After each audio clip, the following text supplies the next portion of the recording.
बिस्मिल्लाहिर्रहमानिर्रहीम।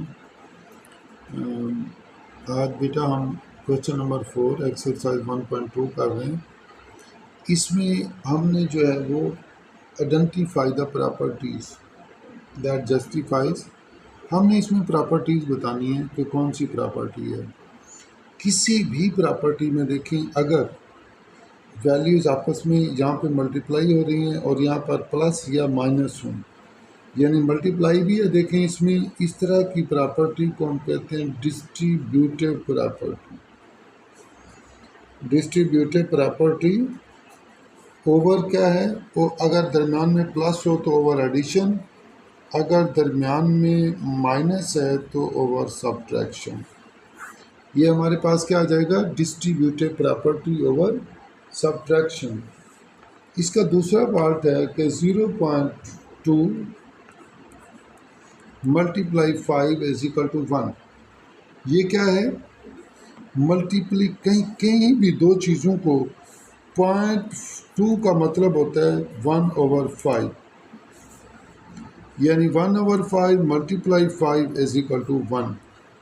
इस तरह की प्रॉपर्टी को हम क्या कहेंगे, हम देखें इसमें मल्टीप्लाई कर रहे हैं और आंसर 1 आ रहा है कोई दो चीज़ों को, इसको हम कहते हैं मल्टीप्लिकेटिव इन्वर्स। मल्टीप्लिकेटिव इन्वर्स का आंसर हमेशा 1 आता है। इसके बाद है हमारे पास तीसरा पार्ट कि x+2 plus Y, Y plus x+2। इसमें बेटा देखें हमारे पास दो चीज़ें हैं, एक x+2 है और y है, फिर y और x+2 है। अगर ये देखें टोटल तीन चीज़ें x, 2 और y, x और 2। अगर ये वाली वैल्यू इस तरह होती हमारे पास कि x+2 प्लस y और y प्लस x प्लस 2, इन दोनों सवालों में तीन तीन वैल्यूज़ हैं। इसमें भी x2 और y है, इसमें भी x2 और y है, लेकिन दोनों की जो है वो प्रॉपर्टी मुख्तलिफ है। देखें इसमें तीन वैल्यूज़ ज़रूर हैं, x2 और y, इसमें भी तीन वैल्यूज़ हैं, लेकिन इसमें देखें ये एक वैल्यू x+2 y और फिर x+2 और y। अगर कहीं पर इस तरह हो तो हम इसे कहेंगे कम्यूटेटिव प्रॉपर्टी। ये कौन सी वैल्यू है, यह है commutative property. Commutative property with respect to addition. ये वाली वैल्यू देखें, अगर ब्रैकेट वाली वैल्यू एक जैसी हो, जिस तरह ये थी, तीन वैल्यू होने के बावजूद वो कम्यूटेटिव प्रॉपर्टी होती है। अगर ब्रैकेट वाली वैल्यू मुख्तलिफ है और कोई तीन वैल्यूज़ हैं तो इसको हम कहेंगे associative property with respect to addition. Associative property with respect to addition. Associative property with respect to addition. अच्छा, इसके बाद हमारे पास है question 4 -3b plus 3b is equal to 0।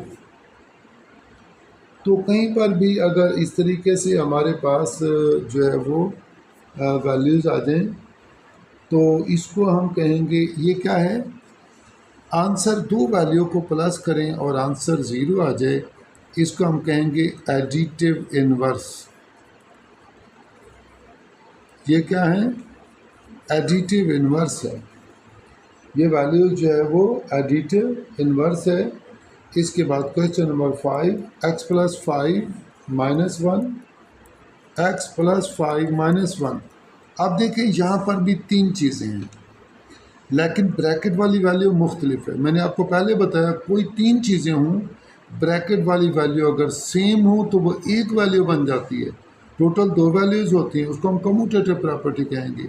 अगर तीन वैल्यू हों और ब्रैकेट वाली वैल्यू एक जैसी ना हो तो इसको हम कहेंगे एसोसिएटिव प्रॉपर्टी।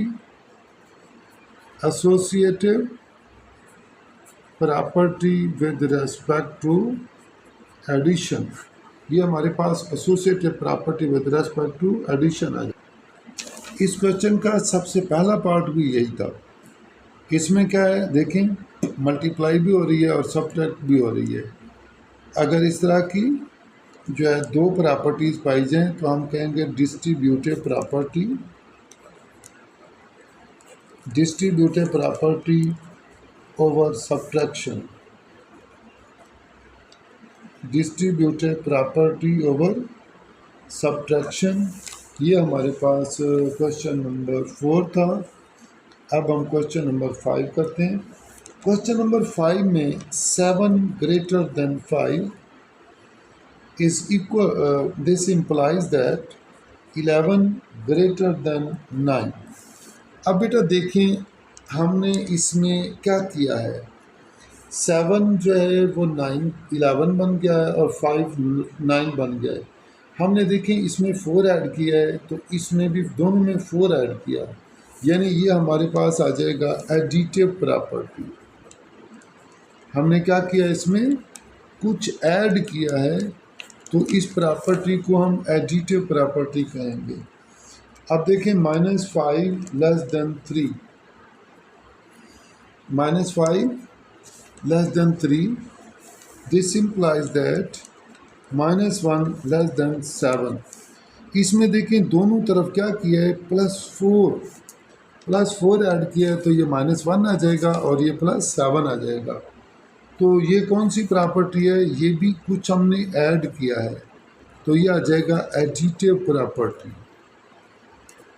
ये कौन सी प्रॉपर्टी आ जाएगी, ये आ जाएगी एडिटिव प्रॉपर्टी। इसका थर्ड पार्ट है कि 6 less than 8, this imply that 36 multiply 48। इसमें हमने क्या किया है, हमने देखें 6 को 6 से मल्टीप्लाई किया, इसको दोनों तरफ 6 से मल्टीप्लाई किया तो ये 36 आ जाएगा और ये 48 आ जाएगा। तो इसमें ये प्रॉपर्टी कौन सी आ जाएगी, multiplicative property, multiplicative property, multiplicative property आ जाएगी हमारे पास। क्वेश्चन इसका फोर्थ पार्ट है p लेस देन 0। अगर बेटा कहीं पर भी हम p लेस देन 0 है और हमने माइनस से मल्टीप्लाई कर दिया है तो ये हमारे पास ग्रेटर देन 0 आ जाएगा। कोई भी वैल्यू है अगर इस तरह हम -1 से मल्टीप्लाई करते हैं तो ये तब्दीलियाँ होती हैं, लेस देन ग्रेटर देन में चेंज हो जाता है, ग्रेटर देन हो तो वो लेस देन में चेंज हो जाता है, ग्रेटर देन और इक्वल हो तो लेस देन और इक्वल में चेंज हो जाता है, और अगर लेस देन और इक्वल हो तो ग्रेटर देन और इक्वल में हो जाता है। ये चेंजिंग्स कब होती हैं, अगर कहीं पर हम माइनस से मल्टीप्लाई करते हैं एक साइड को तो ग्रेटर लेस देन जो होता है वो ग्रेटर हो जाता है, अगर यहाँ दरमियान में ग्रेटर हो तो लेस देन हो जाएगा, ग्रेटर देन और इक्वल हो तो लेस देन और इक्वल, लेस देन और इक्वल हो तो ग्रेटर देन और इक्वल। जब कहीं पर भी हम जो है वो माइनस से मल्टीप्लाई करते हैं तो ये तब्दीलियाँ होती हैं। क्वेश्चन नंबर 5 का 5th पार्ट है कि 3/5x is equal to 3/5y। इसमें this implies that x is equal to y। इसमें हमने क्या किया है, देखें 3/5 इधर नहीं है तो हमने क्या किया है, कैंसलेशन प्रॉपर्टी ऑफ मल्टीप्लिकेशन। कोई चीज़ इसमें से मल्टीप्लाई हो रही थी जिसको हमने कैंसिल कर दिया है। 7x is equal to 7y, this imply that 7y is equal to 7x। जिस तरह हम कहें कि a is equal to b, this imply that b is equal to a। तो इस तरह की प्रॉपर्टी को हम कहते हैं सिमेट्रिक प्रॉपर्टी। अगर देखें हमारे पास x + 5 is equal to y + 5, y + 5 z + 5, तो इसका मतलब यह है कि ये वाली वैल्यू इसके इक्वल है, x + 5 is equal to z + 5। इसको हम कहते हैं transitive property, transitive property. X plus T is equal to Y plus T. इसमें क्या है, कैंसलेशन प्रॉपर्टी ऑफ एडिशन। कोई चीज़ ऐड हो रही थी जिसको कैंसिल कर दिया है, टी दोनों तरफ कैंसिल कर दिया तो X is equal to Y आ गया। अब इसमें देखें P is equal to Q -2/3, both side क्या है, मल्टीप्लाई किया हुआ है हमने, तो इसको हम कहेंगे मल्टीप्लिकेटिव प्रॉपर्टी। ये कौन सी प्रॉपर्टी है, multiplicative property. If A greater than B है तो 1/b क्या आ जाएगा, greater than 1/b greater than 1/a, या हम इस तरह करेंगे तो 1/a जो है 1/a ये लेस देन आ जाएगा 1/b, 1/a less than 1/b, या 1/b ग्रेटर देन 1/a। इसको हम कहते हैं इनवर्स प्रॉपर्टी कि मॉड -7 + 5 -9 का मॉड। कहीं पर भी बेटा अगर मॉड के अंदर प्लस है या माइनस है तो इसका आंसर आता है माइनस भी चाहे हो, ये आ जाएगा +7 + 5 -9। तो ये हमारे पास क्या आ जाएगा, 7 + 5 12 -9 इज इक्वल टू 3। ये इसका आंसर आ जाएगा। इसका सेकंड पार्ट है कि -3 - 4 का मॉड मल्टीप्लाई -1/4 का मॉड +1। तो इसमें ये मॉड के अंदर दोनों -7 का मॉड आ जाएगा, -1/4 का मॉड +1, तो -7 का मॉड +7 आ जाएगा, मल्टीप्लाई ये 1/4 आ जाएगा +1। अब ये हमारे पास आ जाएगा 7/4 +1, तो इसका एलसीएम 4 आ जाएगा। ये हमारे पास 7 आ जाएगा, 4 को 1 पे डिवाइड 4, तो ये हमारे पास 7 + 4 11/4। 11/4 जो है ये क्वेश्चन नंबर 2 आ जाएगा। क्वेश्चन नंबर 3 -7 + 2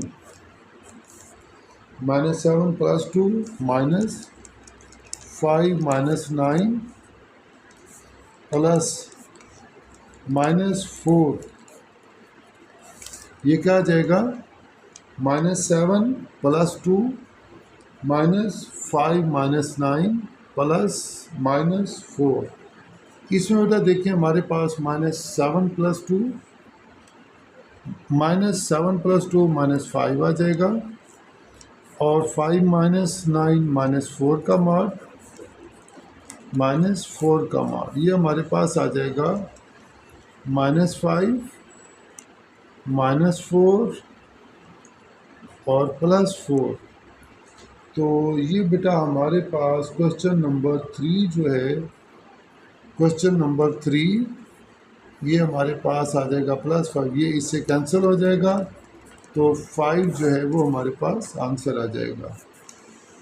इसका फोर्थ पार्ट है कि -1 + 4 का मॉड